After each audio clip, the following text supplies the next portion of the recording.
इंसान की जिंदगी का सबसे बड़ा धोखा, सबसे बड़ी डिल्यूजन और सबसे अजीम तरीन गरर यह है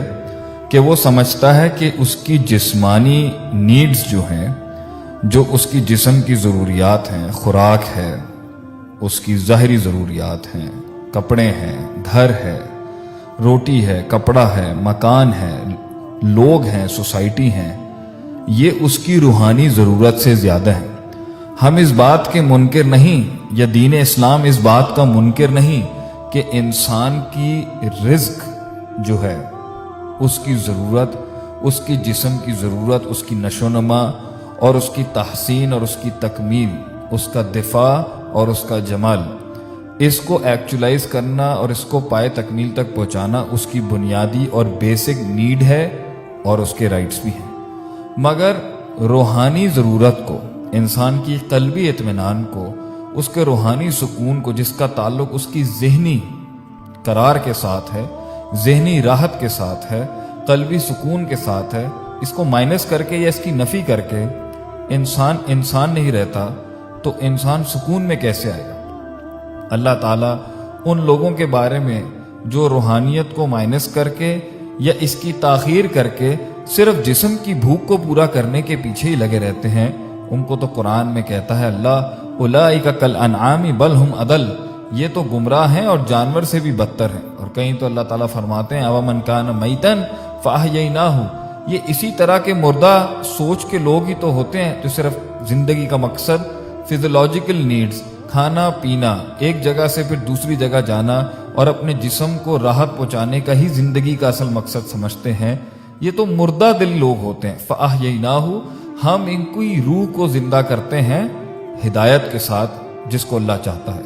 आज से पहले 1943 में एक साइकोलॉजिस्ट था जिसका नाम इब्राहिम मैस्लो था।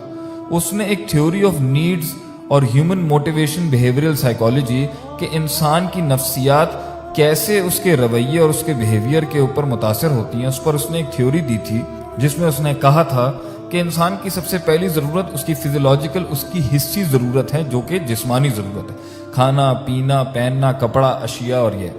और उसके बाद उसने कहा था कि उसकी सेकंड बड़ी ज़रूरत जो है, दूसरी बड़ी अहम इंसान की ज़रूरत है, उसकी सिक्योरिटी, उसका तहफ़्फ़ुज़, उसकी जान माल का तहफ़्फ़ुज़।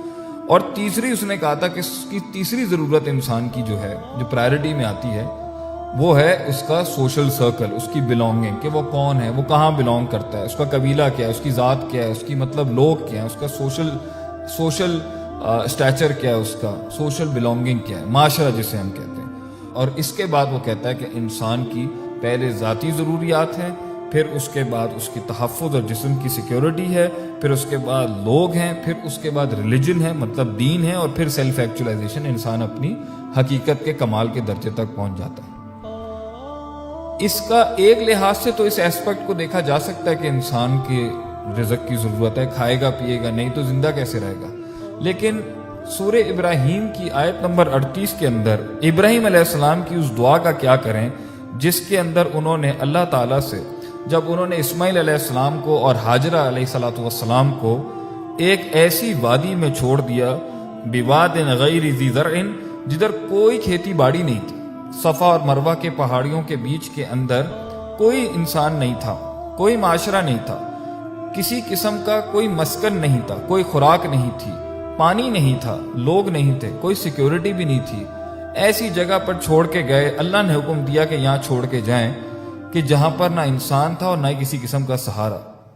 तो उस वक़्त आपने अल्लाह से एक दुआ की, ऐसे आलम के अंदर जहां इंसान को पता है कि मेरे बीवी बच्चे, ना उनके पास कोई लोग हैं, ना तहफ़्फ़ुज़ है, ये सारी हायरार्की और नीड्स जो मैस्लो ने कही कि पहले जिस्म की ज़रूरत है, फिर जिस्म को तहफ़्फ़ुज़ चाहिए, फिर उसके बाद उसको माशरत चाहिए, और फिर कहीं जाके उसको दीन और स्पिरिचुअलिटी और रूहानियत चाहिए। तो इब्राहीम अलैहिस्सलाम की इस दुआ से अंबिया और इस दुनिया की बड़ी बड़ी बुजुर्ग हस्तियां जो गुजरी हैं, जिन्होंने दीन की खिदमत की और असल में इंसानियत को मकसद समझाया और उसको कमाल तक पहुंचाया अपनी परफॉर्मेंसेस और अपने अमल, अपने तज़क्कुर, अपने तफक्कुर, अपने तदब्बुर से, वो फरमाते हैं, अल्लाह ताला फरमाते हैं कुरान के अंदर उनकी दुआ, रब्बना लियुकीमुस्सलात, आपने पहली चीज जिसका कहा, या अल्लाह मैं तुझसे दुआ करता हूँ यहाँ पर मेरे घर वालों को तू नमाज पढ़ने वाला बना। रब्बना इन्नी अस्कन्तु मिन ज़ुर्रियती, اے اللہ میں اپنی اولاد کو، اپنی ذریت کو، اپنی بال بچوں کو یہاں پہ چھوڑ کے جا رہا ہوں، بواد غیر ذی زرع، ایک ایسی وادی میں جہاں پر کچھ نہیں اگتا، عند بیتک المحرم، تیرے بیت محرم کے پاس، ربنا لیقیموا الصلاۃ، کیا کام کریں وہ؟ تاکہ وہ نماز قائم کرے، اسپرچویلٹی، دین، تعلق باللہ، اقم الصلاۃ لذکری، نماز کو قائم کرنا اللہ کی یاد کے لیے، اسپرچول نیڈز، ریلیجیس نیڈز، اللہ سے قرب پہلے لائیں وہ، فاجعل افئدۃ من الناس تہوی الیہم، اور پھر تو لوگوں کے دلوں کو ان کی طرف مائل کر دے، معاشرت، یہاں پر مکہ بننا تھا اور پھر یہاں حج کا سیزن آنا تھا، اور پھر دیکھیں پوری دنیا سے لوگ آج اس جگہ پر آتے ہیں۔ دوسری چیز جو آپ نے ڈیمانڈ کی اللہ کہ اگر دین ہے، روحانیت ہے، تیرے سے تعلق ہے، تیرے سے قرب ہے، زندگی کا مقصد ہے، آخرت ہے، جنت ہے، جہنم کا کانسیپٹ ہے، نبیوں کی معرفت ہے، تیری معرفت ہے، تیری عبادت کی معرفت ہے، تو انہیں معاشرت بھی دے۔ اس سے یہ بھی ثابت ہوتا ہے کہ مسلمان اینٹی سوشل لوگ نہیں ہیں، ہم لوگوں میں، سوسائٹیوں میں رہنا چاہتے ہیں مگر دین کو پہلے پریفر کر کے، روحانیت کو پہلے پریفر کر کے، ڈیوائن کانسیپٹس کو پہلے پریفر کر کے۔ پھر دوسری چیز مانگی، وہ تھی کیا؟ یا اللہ ان کو معاشرت بھی دے گے، انسان جو ہے وہ اکیلا اس دنیا میں تنہا زندگی نہیں گزار سکتا۔ وَارْزُقْهُم مِّنَ الثَّمَرَاتِ، اور پھر تیسرے لیول پہ جا کے آپ نے کہا یا اللہ ان کو ثمرات، رزق اور کھانے پینے کی اشیاء بھی عطا فرما یہاں پر، کیونکہ انہوں نے زندہ رہنا ہے، لَعَلَّهُمْ يَشْكُرُونَ، تاکہ تیری یہ ساری نعمتوں کا وہ شکر ادا کریں۔ اللہ کے نبی ابراہیم علیہ السلام کی اس دعا سے پتہ چلتا ہے کہ ٹھیک ہے ایک لیول تو ہے کہ انسان کی بیسک نیسیسٹی، فزیولوجیکل نیڈز ہیں، اس کی ذاتی ضروریات ہیں، پھر اس کے بعد اس کا تحفظ ہے، پھر اس کے بعد اس کا جو ہے وہ معاشرت ہے، پھر معاشرت کے بعد اس کا دین ہے، روحانیت ہے، مگر اعلیٰ ترین قوموں کا اور میکسیمائز آپٹیمائز ورژنز کی قوموں کا اور ایکچولائز ورژن کی قوموں کا، اور وہ قومیں جو دنیا میں قیادت بھی کرتی ہیں اور وہ انسان بھی جو دنیا میں قائد بنتا ہے اور نیچے سے اٹھ کے اوپر کے لیول پر آتا ہے،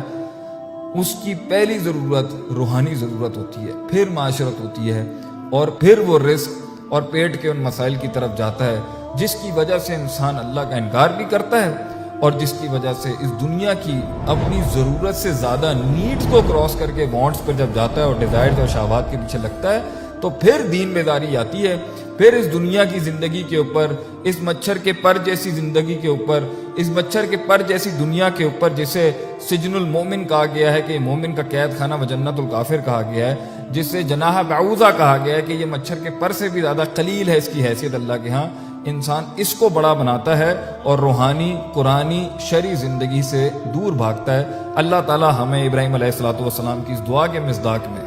اپنی دینی روحانی تعلق باللہ کی ضرورت کو سب سے پہلے پرائرٹی اور ترجیح دینے کی توفیق عطا فرمائے، آمین یا رب العالمین۔